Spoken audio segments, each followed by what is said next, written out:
सर्वधर्मान् परित्यज्य मामेकं शरणं Vraj. The miseries of material existence and the most hopeless conditions of life is the best possible opportunity to turn to God. You're listening to Bare Knuckle Bhakti Shorties on the Bhakti Recovery Podcast with Jiva G, coming at you every Monday with a little spiritual something. Well, hello. It's been a while, my friends. I'm back from Mayapur. I'm back from India. Sorry about the missed episode on Monday. I was just too jet lagged, and I needed time to sort of process everything that went down in India. And I talked to my astrologer, and things are a bit not so great at the moment. The planets are not in my favor. Let's put it that way. Just by the way, Radhikesh, who does my charts, he's just brilliant, and I love him, and I just wanted to promote him right here.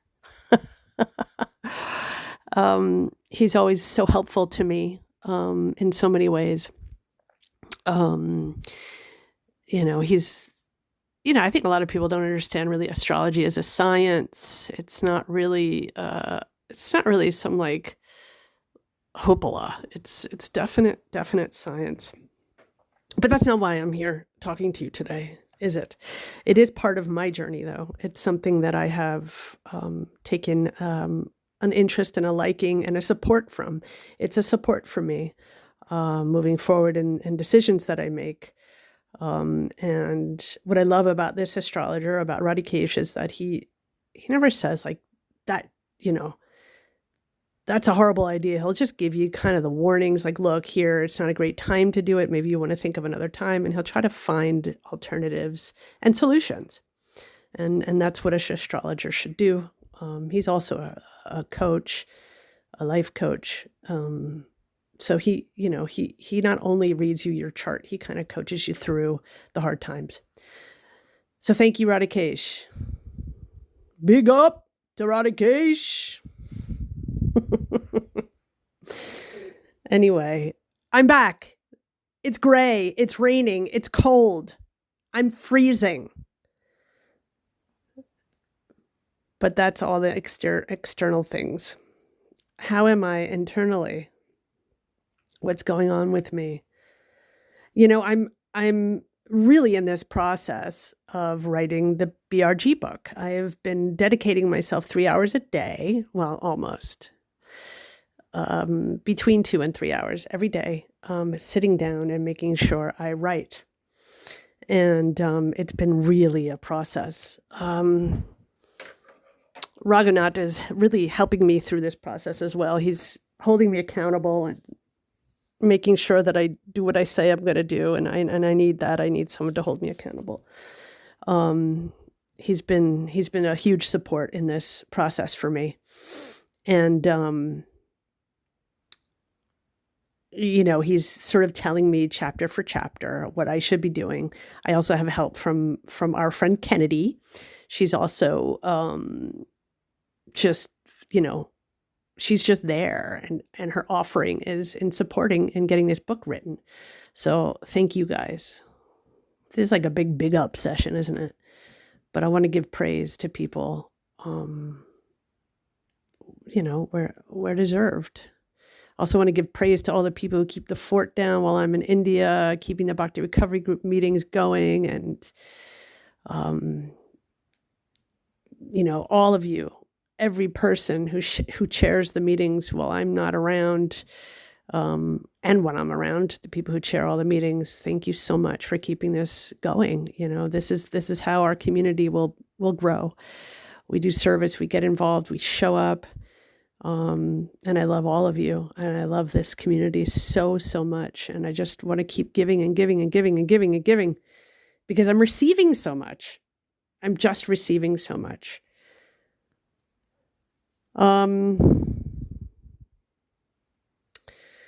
So besides all of that other stuff, I really wanted to talk about, because while I'm writing this, I'm I started writing my story. I've got like 28 pages, which is just like, I didn't want to write my story at all, like zero. And Raghu has pressed me until I've caved in and say, okay, I'll do it. And it's really painful, I have to say, just going through all of my story. And I just wanted it to be like 2 or 3 pages, like it is in like an AA book or an AA book with the personal stories and stuff, like 2 or 3 pages. But this is out turning to be like a novella. And so I'm just going to trust the process, write it, and then give it to an editor and let them deal with it, because I can't, like, I can't keep it short because there's so much. And I'm not an editor. So that's the deal with that part of it. And so at times I need a break. And so what I'm doing is I'm just sort of flip-flopping between my story and writing the first step and the first step workbook, which will be a part of the book. And the reason why I'm saying all this is because it's really bringing up a lot of stuff for me. And it's really bringing up a lot of things that I'd love to share with you guys. Without true surrender to my disease, without true surrender, without knowing exactly what our position is, our program will be contingent upon this step. The first 3 steps, the admittance of powerlessness, the willingness and the decision to turn our will and our lives over to God, and knowing that, in the second step, that there is a power greater than ourselves that will help us do that. If those 3 things are not in place, and I mean as simply as possible, as rudimentary as possible, if those 3 things are not in space, if we are not in complete clarity of our position there, the rest of our program is going to be shaky. I'm not saying it's not good. I mean, because, hey, we all fluctuate. We all continue to always take the driver's seat, even though we got no business doing it, and that's why we're in that process. But the admittance of saying that I know, like for me, the very first true surrender that I ever experienced was because I was blessed to have an addiction. And I truly feel this way. I'm blessed. I'm blessed to have been that addicted, to have been that bad off, life-threatening, half-dead addiction. This was the only way I can figure out how to fight and lose. Know that it's a fixed fight and completely surrender and let God do work there. And God did work there. I did work too. I just was like, everything was there in front of me. I had to just keep walking. It was like God put the little goodies in front, and I just kept walking forward and doing what I was supposed to do, actually. And so I have surrendered to my disease of drug addiction 100%, like 100%. And keeping that way is God's work, is God's grace, is God's mercy. Now, for the rest of my life, that is another story. I am not a surrendered soul. I just have some compartments in my life where I have been able to surrender. And this will be my journey in life. And I think this is a journey in everyone's life. And I think it's so important to know that if we all have if all of us have that one thing to exercise with, that one thing we grapple with, that one opponent that we fight with, that will always be a fixed fight. And when we finally throw the towel in and get on our hands and knees and be as willing as only the dying can be, then miracles happen, magic happens. It happened in my life, and I've seen it in thousands of other people's lives. And it's a wonderful thing. But as life progressed, and as my life progressed, and the layers are shedded. I shed the layers. Sorry, guys. As the layers shed, there are so many things to grapple with, and so many things to look at, and so many things to, and this always proves to me how much illusion we live in. All of us. We live in the illusion that we are the doer, the knower, the seer. Every single time I think that every single time I think that I'm going to remove my anartas, I'm going to remove the bad energy, I'm going to remove these things. I am saying within the same sentence that I am God.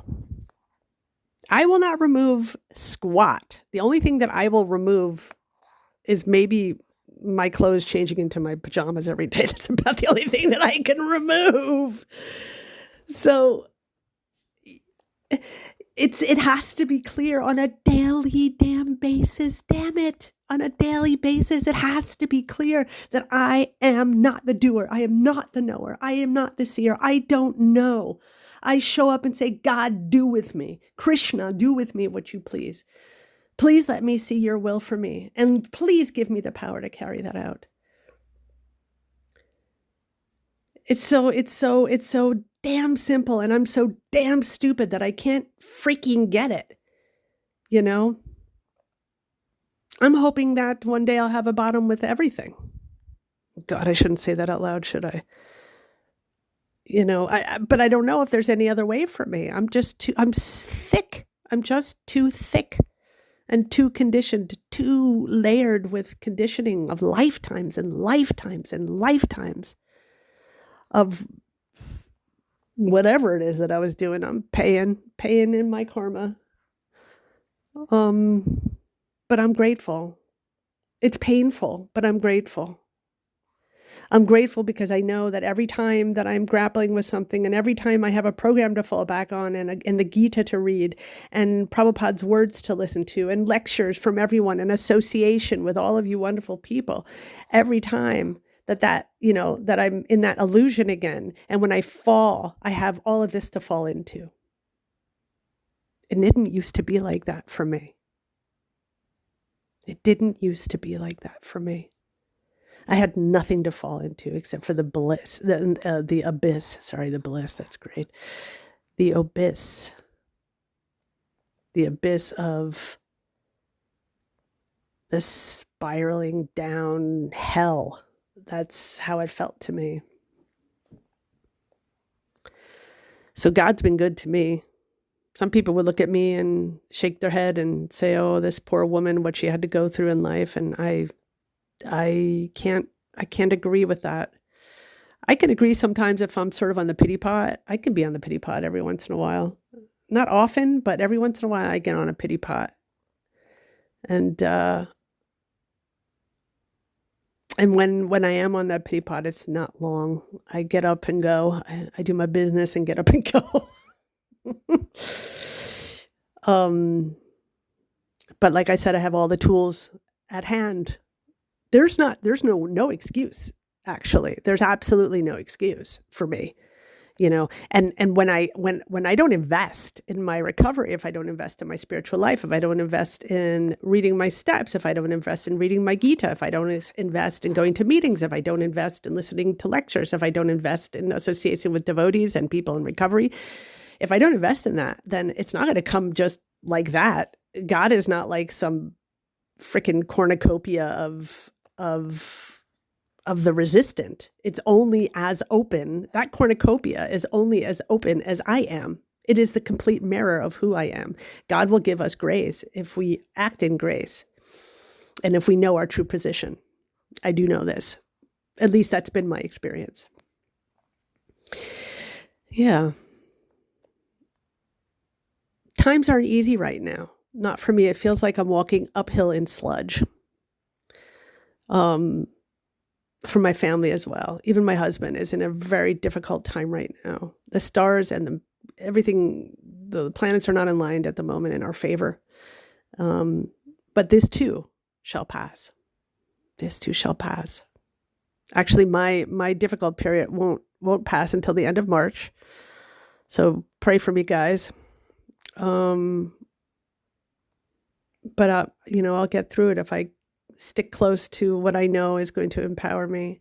And my astrologer and Radikesh told me I need to stick around people who are going to positively enforce me, positively be in my life in a way that's positive, because I'm so vulnerable at the moment that any kind of negativity will just pull me down, and I do not want to have that.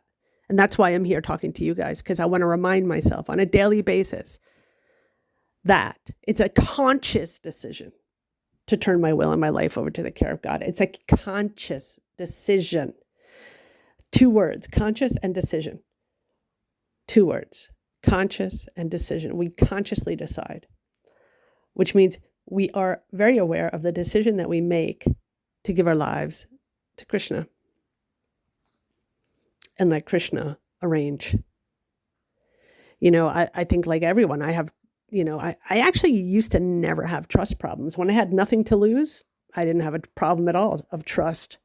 And I always thought, oh, look at this. I don't have a trust problem. Everything's going to work out fine. That's because I didn't have diddly squat. I didn't even have a pot to drink from. Nothing. So there was really nothing to lose. But now that I have a lot to lose, family, relationships, money, houses, cars, all of that stuff, those things, my faith gets, it's funny. A conditioned person, our faith is like, when things are going good, we got good faith. When things are going bad, we start to, lose our faith. And I don't mean faith in God, but maybe just the faith that we're going to be okay with the outcome. And that's the whole thing. Am I okay with the outcome? It's like, it's one thing to have faith in God when you have a good house and you're making good money and things are okay, but it's another thing to have faith in saying, okay, I've gotten I'm losing everything and I'm afraid to lose more. And having faith that that's still the right thing, that's when growth starts, And I've been through that a lot in my life. I have gained and lost a lot. I don't say that I actually can't say at this moment that I'm not afraid to lose everything, because there is that fear.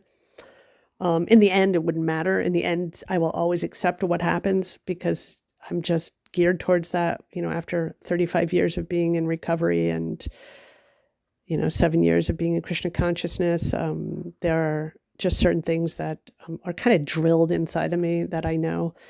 But the most important thing is keeping it green, constantly keeping these things green, constantly bringing them up, constant reminders, lest we forget, people, lest we forget. Yeah. So let's show up for each other. Show up for your fellow man, girl, trans, whatever. I'm not even allowed to say all these things anymore, am I? Whatever, I don't want to make it complicated. Just everybody show up for everybody. Everybody, show up for everybody. Reach out to someone you know is having a hard time. Be supportive, say something nice. Treat yourself kindly. Yeah, that's about it for today, guys. Glad to be here. Grateful that someone's listening. I've got a couple of emails lately, which has made me very happy to hear that there are people listening and getting a lot from it. And that's something really important to me. So until next time, I'm not going to try. I will be definitely way more consistent now that I'm home. And as you might have known, I had pre-recorded a couple before I went to India, because I knew that I was going to be in India, and I wasn't sure if I was going to be inspired to do that. I really try and keep India as my personal sadhana to tank some, to fill up on spiritual life. That was my plan, but it didn't work out that way this time around, but that's okay. It's all good. All right, people. Love you all. Haribol, Hare Krishna. Thanks for listening. I hope you liked the Monday Shorties. Don't forget to check out our full-length episodes on Thursdays. If you like what you heard, spread the word. Peace out. सर्वधर्मान् परित्यज्य मामेकं शरणं Vraj. The miseries of material existence and the most hopeless conditions of life is the best possible opportunity to turn to God.